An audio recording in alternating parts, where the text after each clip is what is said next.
Can everyone hear me? Yes, I can hear myself. Thank you guys for coming. You're going to watch us on video right now, like exactly like this. And there's a reason for that. Yasmin Alibhai Brown was meant to be a key speaker for today, and many of you have obviously come to see her. And she actually has to be on the road right now. She's basically on her way to Fiumicino Airport. There was a sort of mix-up with her flight.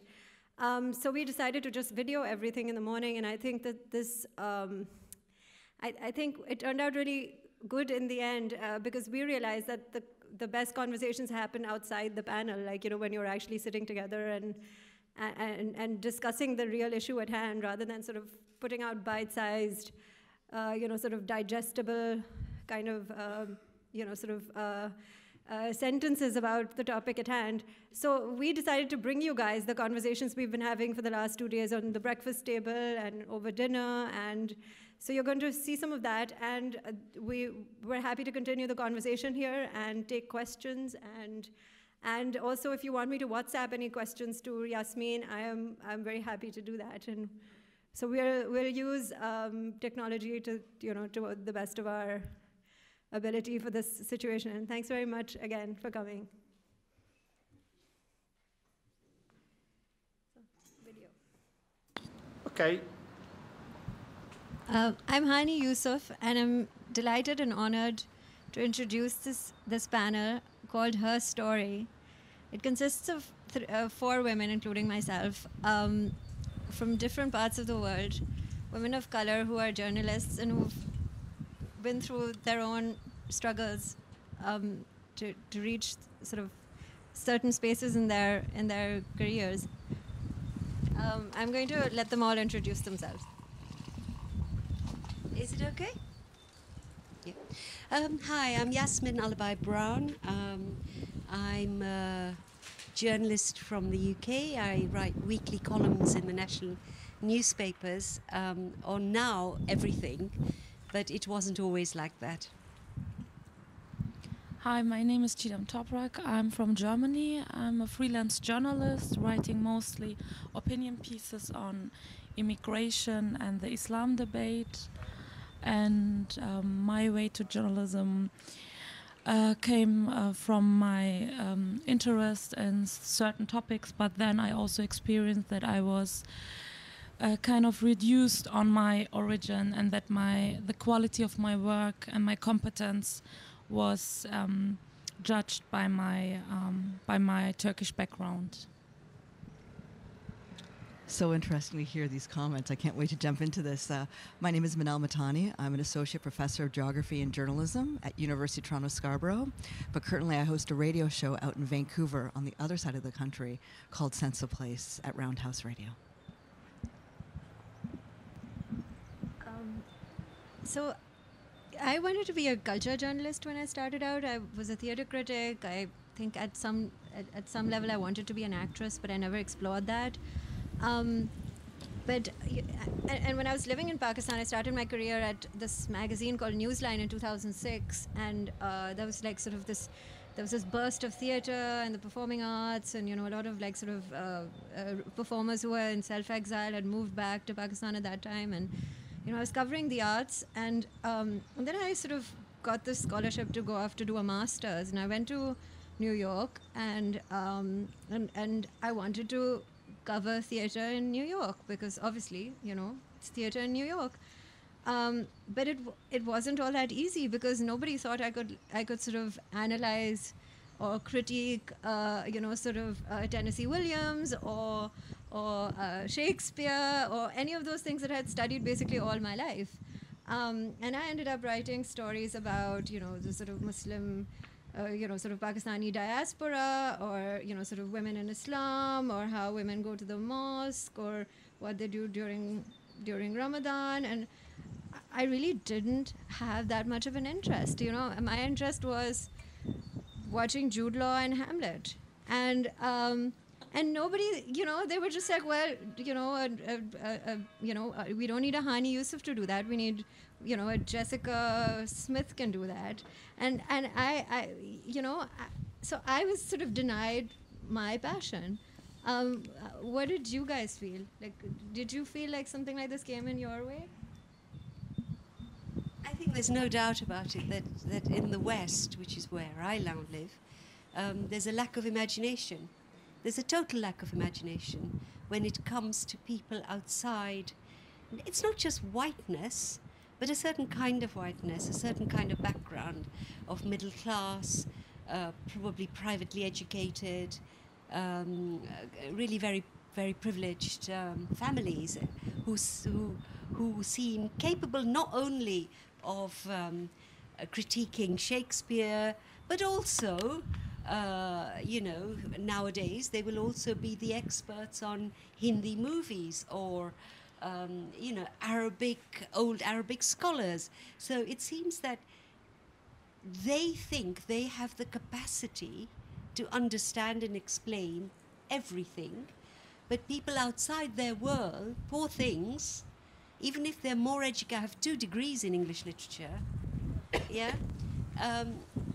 can only restrict themselves to this. But I made a decision that, okay, if that's what they think of me, that's where I'll go.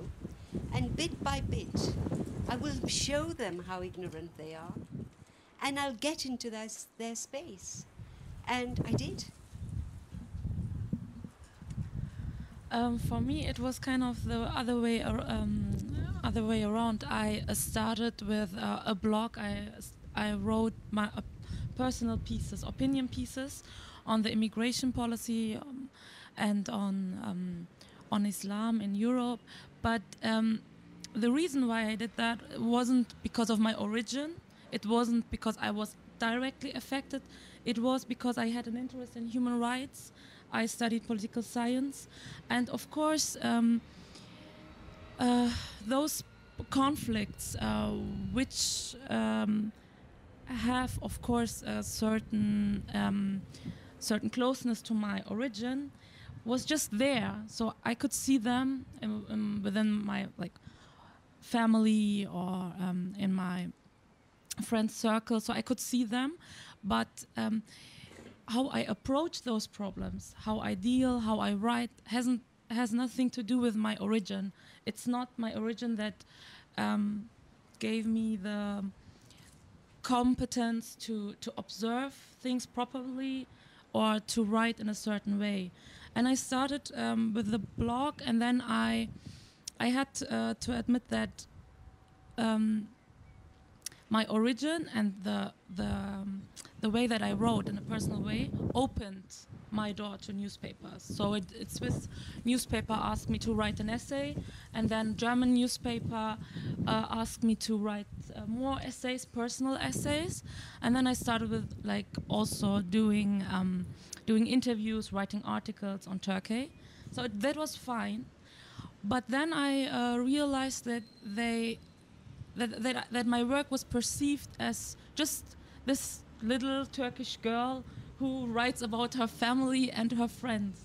And that would mean that everybody, anybody who has Turkish roots, can understand Turkey, or can understand, or if he or she is an immigrant, can understand the dynamics in the migrant community and in Germany.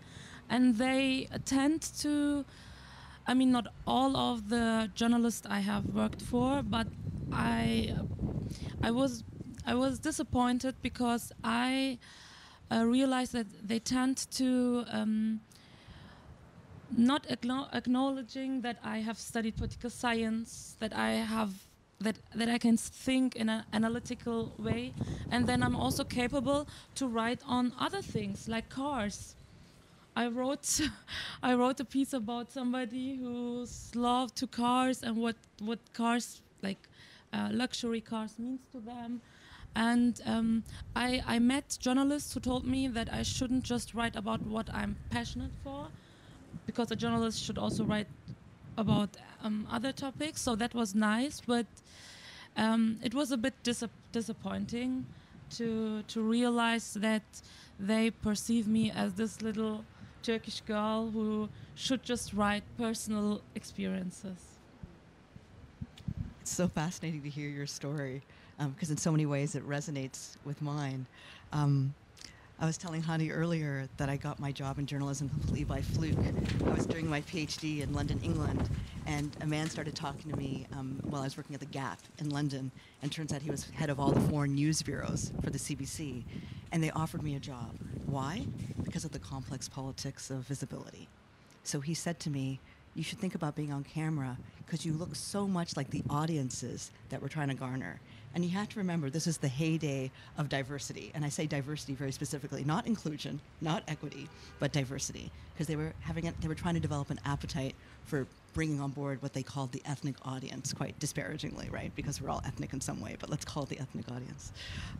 So that was very interesting for me to get hired simply because of my racial ambiguity, being a mixed race subject, and then thinking that people would identify with who I was and think I was what they were.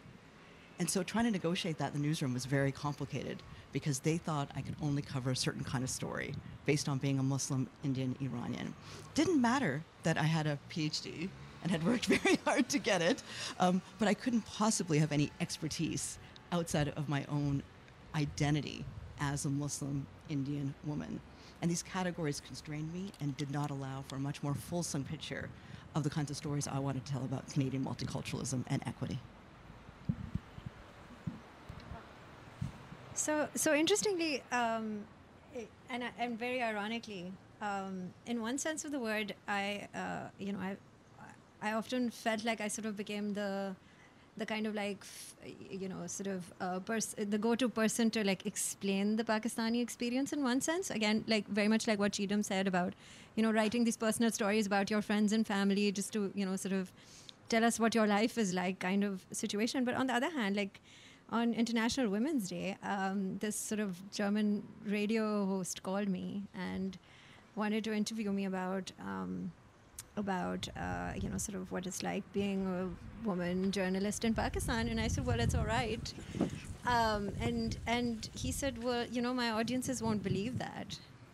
And I was like, well, so there was that. And then I heard snippets of the show, which I had to shut off after a while because, when it came to like speaking about the Pakistani women experience, it was some German guy who was like sort of basically leading the show and sort of talking to the host of the show and talking about his conversations with various Pakistani women, but he was the one who was sort of like the explainer of the Pakistani women experience based on like a bunch of conversations that he'd had. So interestingly, when it comes to actually explaining the experience or the experience of one particular Pakistani woman, it seems like, the white male is a more sort of almost authoritative or real voice as opposed to like the Pakistani woman. So it's just so interesting. It's like, please be the voice and please explain it to us, but please don't, because we still won't believe you, right? So what do you guys think about this? Like you've raised something important because there is a dilemma for me here. I don't want somebody who doesn't understand the issues you've just described to stand there authoritatively and take charge. And therefore, I think there's also a plus to being asked to do some of these stories because there's an authenticity, there's a truthfulness, there's an understanding that I know I can bring to when I write about race, or I write about culture, or I write about Islam.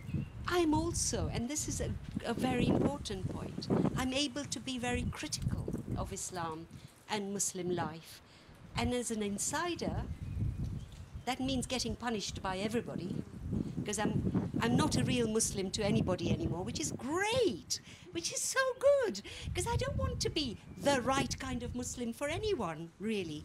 So in a way, I also sometimes, when I hear, I've seen some dreadful programs on forced marriages or any one of the fave subjects, and it's done with such ignorance, such stereotyping, and also I just recently interviewed a guy who wrote a whole book, white middle-class guy, who was a foreign correspondent. I won't name him because he's really nice, but he did a book, My Journey Through Muslim Britain.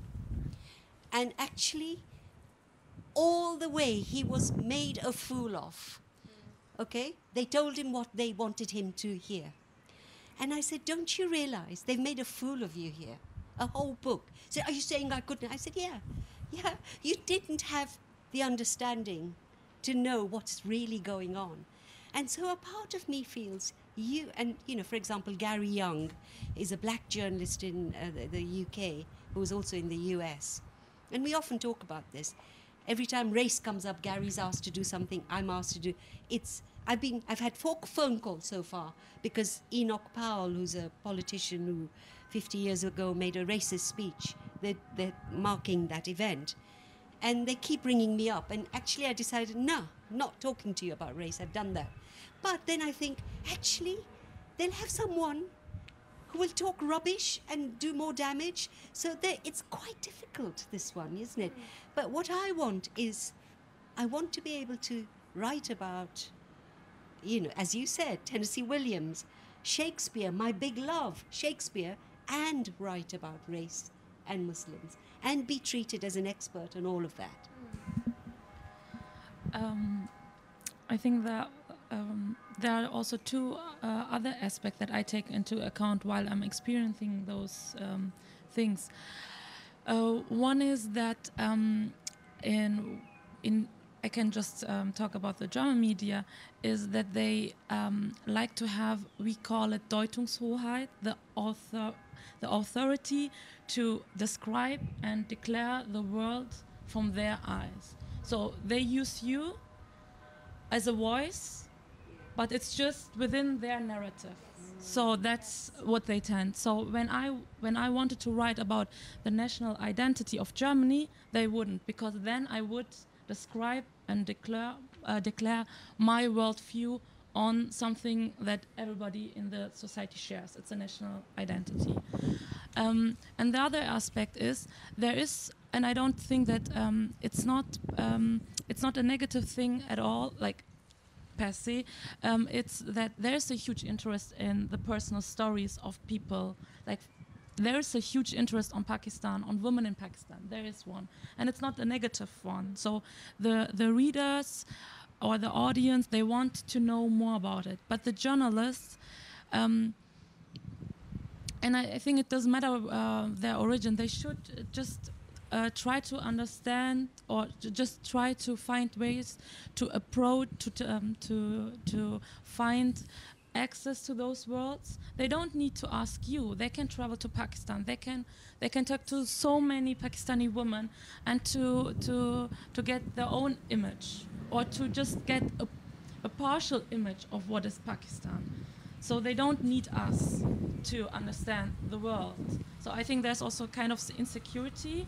So they know, like, the readers want to get those information, but at the same time, I think they underestimate their readers. Like, their readers, they know a lot. They travel to Pakistan, to Turkey, I don't know. They know a lot about the migrant communities in the UK, Germany, or Canada. So they want to get deeper information. And this is something I think, like the crisis in the quality journalism, cannot fulfill those expectations. I know we don't have that much time, but I want to make sure that we ask. I just want one question for Yasmin, because I know that you're leaving soon. You've been such a mentor for so many of us and such a role model, and it's like such an honor to be on this panel. So I wanted to ask you if you had any advice for the gatekeepers who make the decisions around the way in which we are foisted with stories that are complex, but we seem to be demanded to provide simplistic analyses that focus on misrepresentation or underrepresentation. What would you like to say to some of those senior gatekeepers? Well, one of the things that I've done over the years is I've learned not to be furious with them, because I think many of them are semi-educated in their own histories. So I constantly annoy them by talking about the empire, for example, because I grew up in the empire and they did not. They were just sold these myths about empire. And in a way I feel sad that they went to Oxford, they went to public schools, and they learned so little about their own history and identity.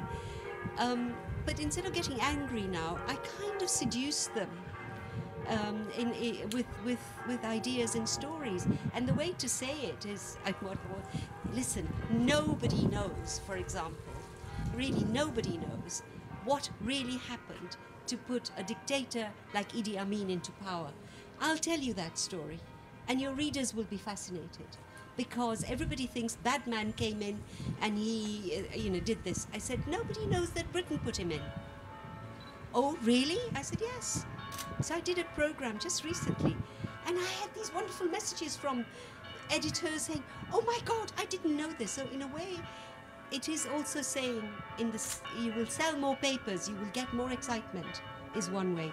But the other way is to be really quite assertive.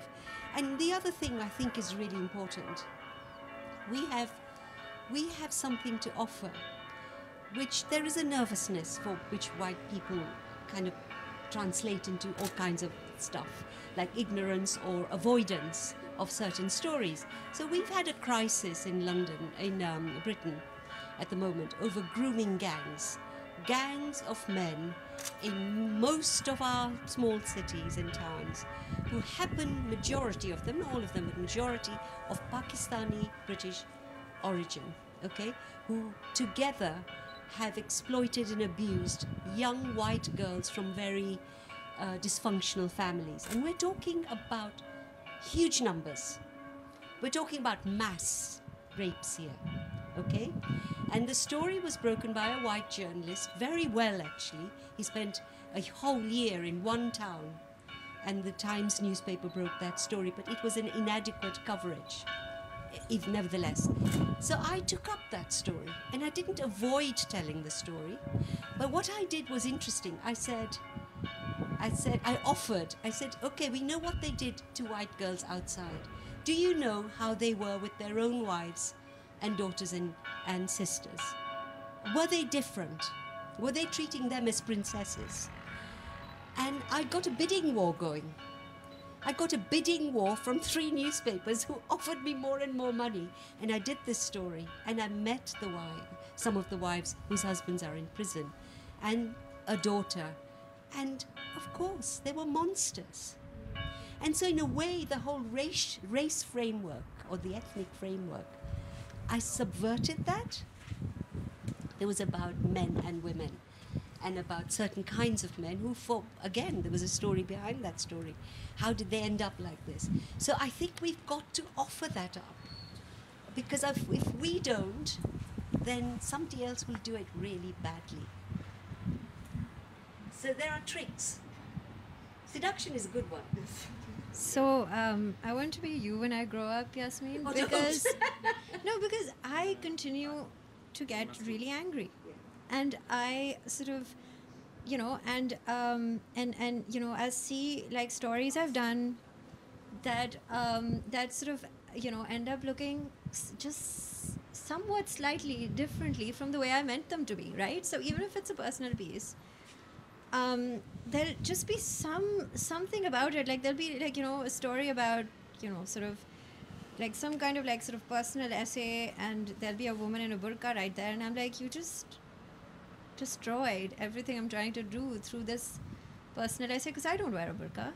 Yeah. And and what are you trying to imply here? And so so like every time a story is published, I just I have this sense of annoyance and anger, because under my byline is something that I didn't mean it to be. Can I do a quick reply? Really? Very Yeah. quick. Yeah. I think I was angry, and I still can get very angry. And I'll tell you, there's also a liberal thing that happens which really makes me even more angry. So I've often complained to The Guardian, which I love as a paper, right? Every time they write a story about Muslim women, they will only have women in hijab or burqa. Yes. And I keep writing to them saying, what are you doing here, right? You're stereotyping us. You're making us into these objects of pity from your point of view, but you're not helping the diversity within Muslim women, for example. So even through kindness, they can do such damage. Exactly. And and you know, then like, and I think the point you're making is so right. Like, I mean, at the sort of, and what Minal was saying about the gatekeepers, right? Like the editors, they need to be rethinking all of this. Like, you know, broadening their vision of things and realizing that, you know, that this one sort of photograph that they put up in half a second because they didn't, you know, they didn't want to, you know, they were just like, it's a photo. Who cares what goes with, you know, sort of the piece. That is the reason why any of us would be asked a question like, oh, are you sure you're Muslim, but what happened to your hijab, or something like that'll just like ruin my day, you know, or just, you know, and then like, you know, and then I will write these angry emails and I'll get, you know, sort of well, you're just an emotional brown woman kind of response, and I'm like, I'm not emotional, I'm just mad, you know, like, is that okay? And actually it got to a certain point for me where I just didn't want to write anymore. I did, but I did, you know, I just like sort of took a break from publishing because it was just so toxic, you know. I was like, I love writing and I write for myself and, you know, publish on my own screen and read it again. I mean, you know, it just, like at some point the toxicity got to a certain level where it was just, you know, poisonous for my day-to-day existence.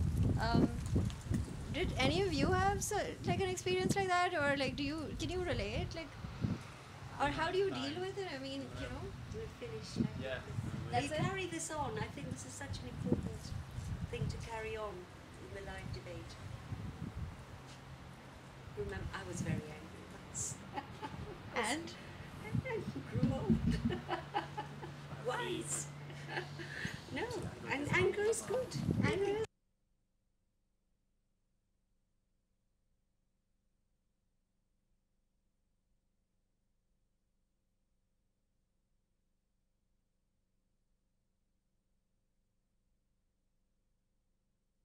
guys, sorry about doing this, but you know, like Yasmin had to leave, and we thought it was a powerful tool also to allow an insight into sort of the conversations that we've been having for the last couple of days. You know, like I said, over breakfast, lunch, dinner. You know, just generally, I think the four of us have been having.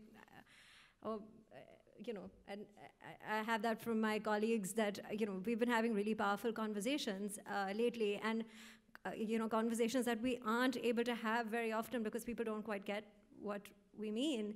And at some level, I think most journalists who happen to be women do relate. You know, I mean, there is a certain, like, sort of kind of, you know, there is a certain sort of imposition by editors of the kinds of stories that, you know, sort of women can do or are expected to do. So, you know, so we're hoping we can tap into, you know, sort of the sense of marginalization that all of us have felt independently as journalists. And now that we've had the conversation, we would love to invite your comments or questions or, you know, whatever you have to offer, or, you know, so yeah. So we're there for you guys. I tried to get in touch with Yasmin, but it seems like she's offline for a bit, but I'll keep my eye on it and see if she comes back on. So, yeah.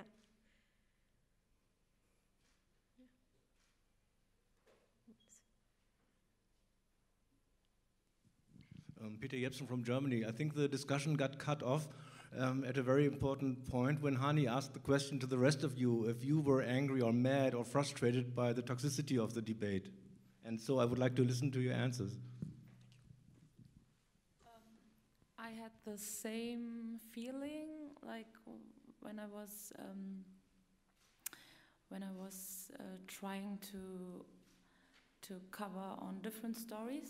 Like I was also very, very frustrated and very angry. And then I decided, okay, I should just quit doing journalism. And then I realized that I shouldn't do that, because although there are people who maybe don't appreciate my competence or don't want to see it, there are also journalists or people who do. And so I just decided to fight, to fight further and to maybe change the perception, and to and also to give another shift in the whole debate about the role of origin in journalism, but also in the everyday life. So I tried to, and also by writing, like we wrote a piece, it was in Frankfurter Allgemeine Zeitung on this topic, because the Turkey correspondent Michel Martens has criticized, I don't know, maybe you know him, Deniz Yücel, the Die Welt correspondent who was imprisoned in Turkey. He wrote a piece on him criticizing that German newspapers shouldn't send journalists with Turkish origin to Turkey. They shouldn't cover Turkey because they can misinterpret their own home country because of their origin. And this has caused a huge debate. A lot of newspapers, Spiegel, Zeit, they accused Michel Martens to be racist, kind of racist. And they used the same language. They said this Bio-Deutsch means kind of originally German person dare to criticize Deniz Yücel, who is considered as German. So I wrote to Michel Martens and asked him, what do you mean? Like, do you mean that we shouldn't judge journalists on their competence? And he said yes. So I wrote this piece and for Frankfurter Allgemeine Zeitung, and Hani also wrote about her experience to be judged on the origin, not on your competence. So I choose to use my power with words to describe also what I'm faced. Like, I tried to explain the readers and also to my colleagues that I refuse to be discriminated also in a positive way. Like, I don't want to be a female journalist. I don't want to be a journalist with Turkish roots. I just want to be a journalist. And I refuse to say, oh, I can understand my community better because I have those origins. No, I guess I also have to work a lot to understand certain dynamics. And that's part of my work. And I refuse the whole debate on do you have German roots or Turkish roots? So this discussion in Frankfurter Allgemeine Zeitung just made me realize that I have the power with my words as a journalist. I have the responsibility, and I shouldn't give up. Because journalists, as we can see also during the whole festival with a different insight from different countries, to be a journalist means to be a fighter.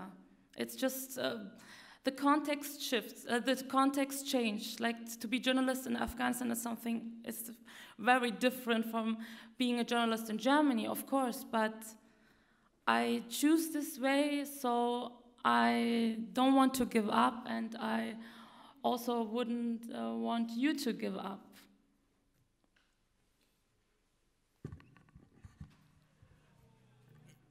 This is an important question, whether or not we're angry.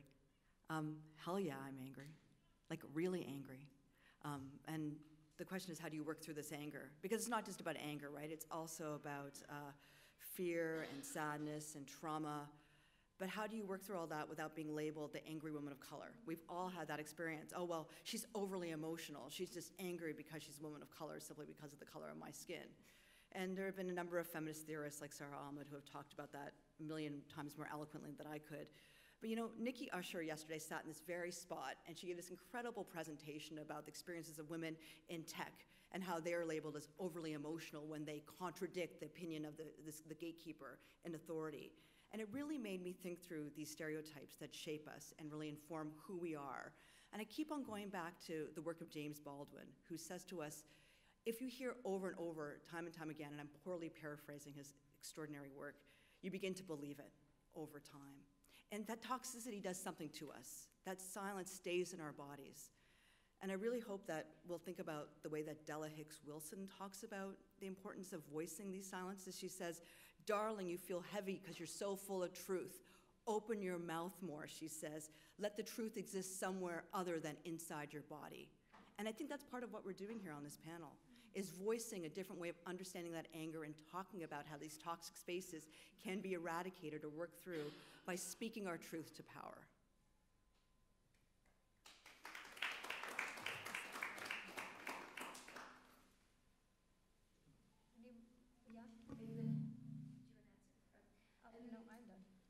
So this is an obvious question, but I think it needs to be heard again. What can white women do to be good allies, and what should we not do?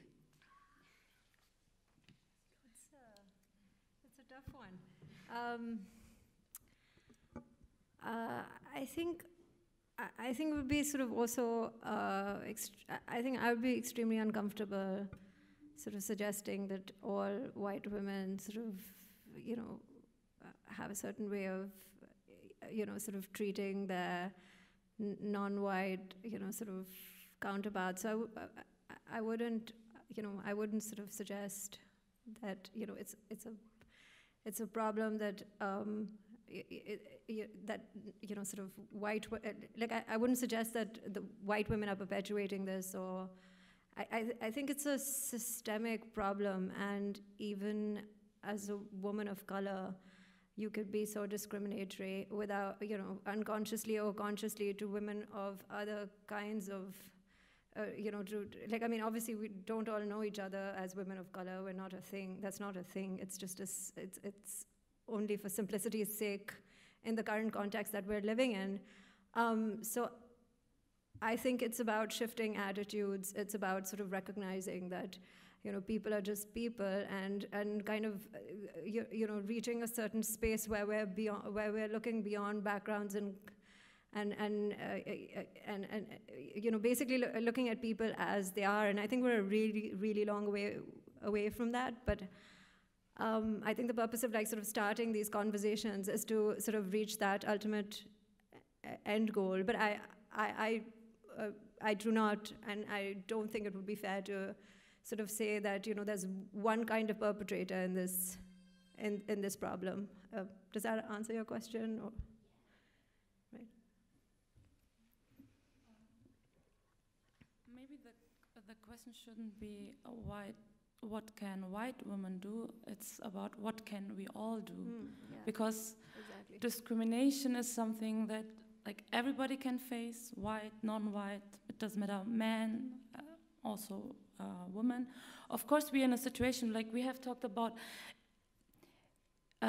It's a waste of time to talk about that we are discriminated as journalists. Rather, we could have a panel on, I don't know, technology, on a certain content, or on the fields that we are working. It could be Turkey, I don't know, maybe your radio program.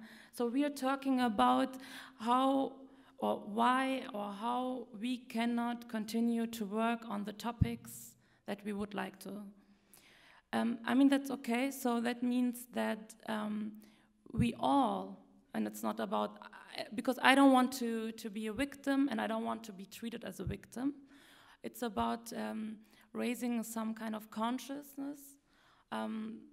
We all should be aware that that you, as a journalist, you can be discriminated because of your origin and also because you're a woman. So this consciousness is important, and it's not only about white women It's not only up to white women, it's also to men of every origin. So it's a task for all of us. I'll just quickly tell you what I think about this. I disagree with my panelists on this one. When you look at studies of equity and inclusion, and you look at the experiences of women of color across the board, people like Melinda Smith, an important scholar, has said the biggest perpetrator towards discriminating against women of color in newsrooms, and particularly in universities, are white women. If you look at who's leading equity inclusion offices across universities, particularly in Canada, and who are in charge of the diversity portfolio, it is white women. And so I think you ask a really important question, and I'm so glad you asked the way that you did, to think about the potential allyship that could exist there. Because one of the biggest struggles I've had working at the radio station that I work at is it's hard for me to explain the pain that I've experienced at the hands of white women in the newsroom. And I never thought I would experience that, because we are all feminists. We all identify that way. And my heart has been broken time and time again by a white woman who thinks she got it and then lashed out in a way that I could never have predicted. And I'm still scarred, right? But this has informed my experience in a way that's been really productive. So let me answer your question, which is, what can you do? What does it mean to be a good ally? First is, you ask questions like that. So hooray, thank you for doing that, it's fantastic. You're very clear about your positionality, which is really important. I mean, we do have these kinds of intersectional identities, but there is something very powerful about being a white woman today in a newsroom that allows for the potential for us to work together as allies. So I think that's key. It's about listening in a different way to our stories. So part of what happened to me in the newsroom is I became very close friends with a number of white producers who I thought we were close friends until the issue of race came up. And then it would rear its ugly head and it would open up a chasm that we were unable to fix. So don't be patronizing, listen, and ask a simple question, just a simple question. Why do you say that? What informs that? I want to hear more about that. Let me speak about my experience and why it is that I think that way. And when you do that, it opens up the potential for an entirely different conversation to emerge. And then the last thing I would say is read. And I know that sounds totally corny, go off and read or whatever, but I think I spend so much of my time educating white women about the experience of what it means to be a woman of color. I'm kind of tired of doing that. I already do that in my university job, but it'd be really nice if somebody would do their own homework for a change. I don't have to keep on going over these stories. So go, just pick up, like even just off the top of my head, Margo Jefferson, incredible writer for the New York Times, theater critic. I was thinking about how beautifully you spoke about your experience of thinking about going into as a theater critic. She was a theater critic for the New York Times and has written this powerful memoir called Negroland. I did an interview with her like 6 months ago, blew my socks off. Read the book, listen to the interview, draw from those personal stories. And that way I don't always have to feel the burden to explain my story over and over and over again. But thank you for asking that really important question.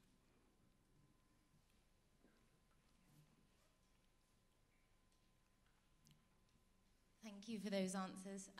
I was actually going to ask a similar question. And yeah, I'd really appreciate any guidance you can give, although I know, as you say, you shouldn't always have the burden of explaining these things, and I try to do a lot of reading. I'm a white feminist journalist who has found myself working a number of times in Pakistan, and yeah, so any guidance on how to be a good ally in that context would be really appreciated. Well, I've often had the experience when I've sort of hosted or, sort of taken out to dinner, journalists who sort of are visiting from the UK, the US, or Europe, basically white journalists who are visiting. And I think not going in with a set of assumptions is great. I'm sure you know that already, but sometimes I'm shocked, that's like journalism 101, right? Like the first thing you learn in a newsroom, but I feel we've met so many journalists who sort of come and we usually invite them to dinner, etc. And my husband and I, and we're often shocked by how many assumptions they come with. They don't read enough. They sort of, or they haven't read enough. I mean, we had one who insisted that Arabic was spoken in so we had a white journalist visiting from Germany who insisted that Arabic was spoken in Pakistan, and as far as I know, as far as Wikipedia or the entire universe knows, it's not. And she insisted that because there were signs up in Arabic, but that's Urdu. I mean, it's the same script. But it's like saying I've been reading Spanish or outside. So I mean, I guess not make those basic problems, sort of mistakes. That would be helpful. I also think that oftentimes we've had journalists come in, men and women, who are extremely patronizing. So, they sort of have a certain expectation of the way they'll be treated, and typically it's they want to be often, and I don't mean to say that everyone, does that, but often journalists will come expecting to get all the interviews they want to get in the 2.5 days that they come in. That won't be possible because Pakistanis do shit and do have things to do. So, for example, there was a journalist who had come in who got really angry because the foremost human rights lawyer wouldn't give her time, and she said, well, she would have been in, so she would have got some publicity, and like that's deeply offensive. Like, she doesn't want publicity. She's a top human rights lawyer. She does human rights lawyering, not garners publicity. So yeah, I mean, I'm sure it seems obvious, but it's sort of attitudes I've seen quite often, which are extremely offensive and irritating. And the other thing that I have noticed, you know, like,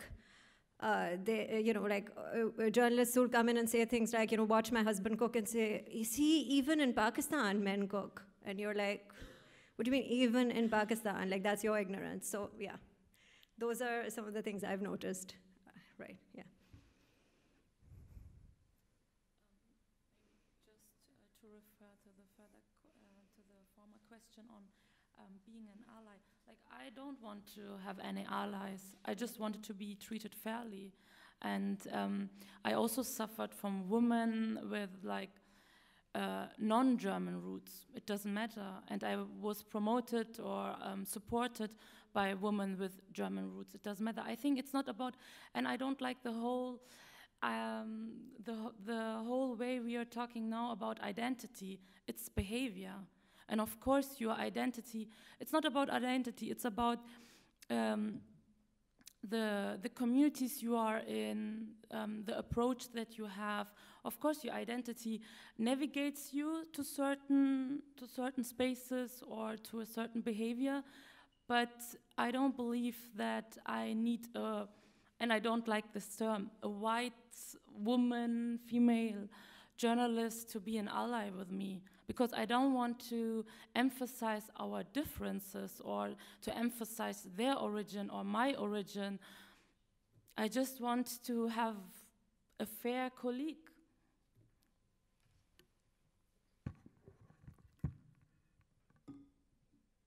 Again, I think that's a really complicated question, but a really important one.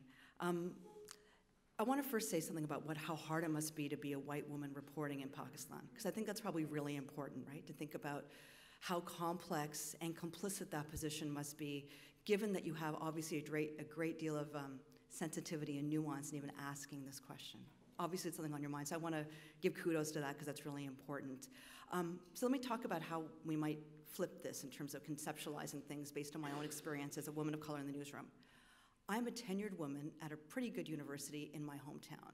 I have a PhD from, you know, what would Yasmin call it, the elite, right, from London, so part of the empire, she would say, right? So I come in here, sitting in front of you, I have boatloads of privilege, right, as a light-skinned, mixed-race woman of color. And yet, of course, I've experienced so much racism that I can't begin to tell you. And of course, it's very varied, the forms of racism, right, because of the way I look. You name it, I've been called it at a certain time in my life. But I want to kind of flip this script that we have around what's been called an oppression Olympics, right? This idea of, you know, indigenous, First Nations, Indian, whatever label you want to put. We call it indigenous identities in Canada, Black identity, women, as if these are discrete categories that don't somehow intersect, because of course they do. And part of what my struggle is how do I practice humility? How do I practice grace? How do I think about relationality in a way that acknowledges all our ancestors together? And this is part of why I'm so drawn to Indigenous knowledge as a way of teaching critical journalism and feminist approaches to journalism and anti-colonialism in my classroom. And so my show is really about anti-colonial journalism. How do I practice this? And for me, that has mean recognizing that I have so much privilege, and it is my responsibility to take a back seat when it comes to making sure that Indigenous people have space at my table to tell their stories. And that has been a challenge for me, thinking about what that looks like. And it means shutting the hell up for me. It means completely backing off and giving them the space to speak. What does that look like for me? What does it mean to open up what I call challenging the coloniality of the interview, right? And I've talked about this idea of what it means for me to be a host. As if I'm a host. I'm a settler on stolen territory in Canada.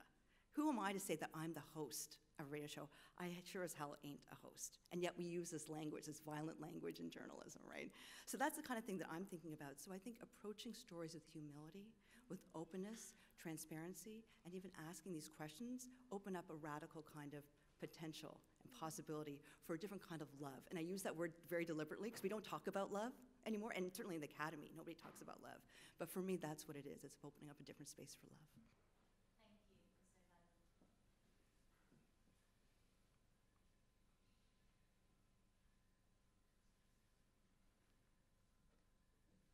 Any more?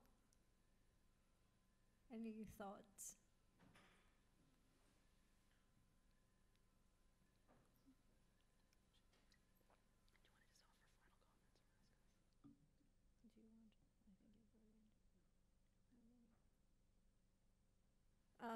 Just no thoughts, no comments. We can also talk one-on-one later. I'd like to invite you over for dinner when you're in Pakistan next.